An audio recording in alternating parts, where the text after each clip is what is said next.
আমরা প্রায় দেখি বাজারের মিষ্টির দোকানগুলো আমার হিন্দু ভাইদের। লালমনির হাটে মিষ্টির দোকান, দইয়ের দোকান কারা চালায়? হিন্দুরা চালায় না।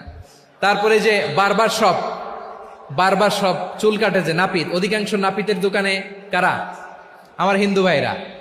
তা আপনি চুল কাটতে পারবেন কিনা বলেন? পারবেন। তার দোকান থেকে দই মিষ্টি কিনতে পারবেন কিনা? হ্যাঁ, আমার মুসলিম ভাইয়ের দোকান থাকলে ওইটারে আমি বেশি প্রায়োরিটি দিব, ঠিক কিনা? কিন্তু যদি তাদের সার্ভিস নিতে চান, প্রোডাক্ট নিতে চান, পারবেন। তার দলিল সহিহ বুখারী, আম্মা জান আয়েশা রাদিয়াল্লাহু তাআলা আনহা বলেন, ইশতারা রাসূলুল্লাহ সাল্লাল্লাহু আলাইহি ওয়াসাল্লাম মিন ইয়াহুদিয়িন তুআমান ওয়া রাহানাহু দিরআহু মিন হাদিদ। রাসূল সাল্লাল্লাহু আলাইহি ওয়াসাল্লাম এক ইহুদির কাছ থেকে, কার কাছ থেকে? সবাই বলে নাই কার কাছ থেকে? আমার নবী, পেয়ারা নবী এক ইহুদির কাছ থেকে জব কিনেছিল। জব, বার্লি, যেটা দিয়ে রুটি বানায়।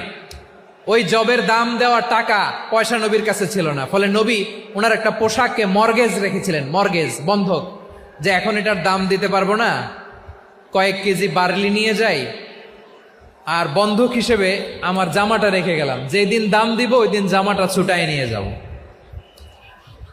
সুবহানাল্লাহ পড়বেন না? বাকিতে নিছিলেন, বাকিতে। দিরআহু মিন হাদিদ, লোহার তৈরি বর্ম, মানে যুদ্ধের পোশাক, লোহা দিয়ে বানানো। বিশ্বনবী বললেন, কয়েক কেজি জব দাও, টাকাটা পরে দিব, এখন টাকা নাই, বন্ধক হিসেবে, মর্গেজ হিসেবে আমার জামা রেখে গেলাম, যখন টাকা দিব জামা ছুটায় নিব। আওয়াজ করে বলতে হবে সুবহানাল্লাহ। এ থেকে বোঝা গেল অমুসলিমদের সাথে ফিনান্সিয়াল ডিলিং করা যায়, অর্থনৈতিক লেনদেন করা যায়, কেনাবেচা করা যায়, প্রোডাক্ট কেনা যায়। এমনকি আমাদের মসজিদে নববীতে বারান্দায় আপনার একটা অটোমেটিক ফ্লাইং আমব্রেলা দেখছেন? সূর্য যখন বাড়ে মসজিদে নববীর বারান্দায় ইয়ার্ডের মধ্যে অটোমেটিক্যালি কিছু আমব্রেলা আছে, সাঁ করে খুলে যায়, আর সূর্যের তাপ লাগে না। আবার সন্ধ্যাবেলায় এই আমব্রেলাগুলো ওরা ক্লোজ করে ফেলে, দেখেন নাই না? দেখছেন? এই মসজিদে নববীকে সর্বোচ্চ উন্নত মানের কনস্ট্রাকশন ইনফ্রাস্ট্রাকচারে ডেভেলপ করার জন্য কর্তৃপক্ষ কিছু অমুসলিম ইঞ্জিনিয়ারের, ডিজাইনারের সহায়তা নিয়েছিল। সুবহানাল্লাহ বলেন।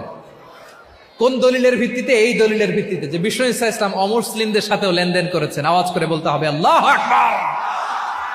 শুধু তাই নয়,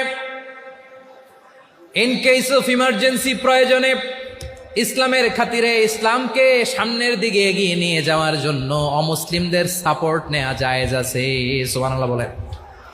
অমুসলিমদের সাপোর্ট নেয়া, তাদের থেকে অর্থ নেয়া, পলিটিক্যাল সাপোর্ট, পলিটিক্যাল অ্যাসাইলাম নেওয়া জায়েজ আছে। আমাদের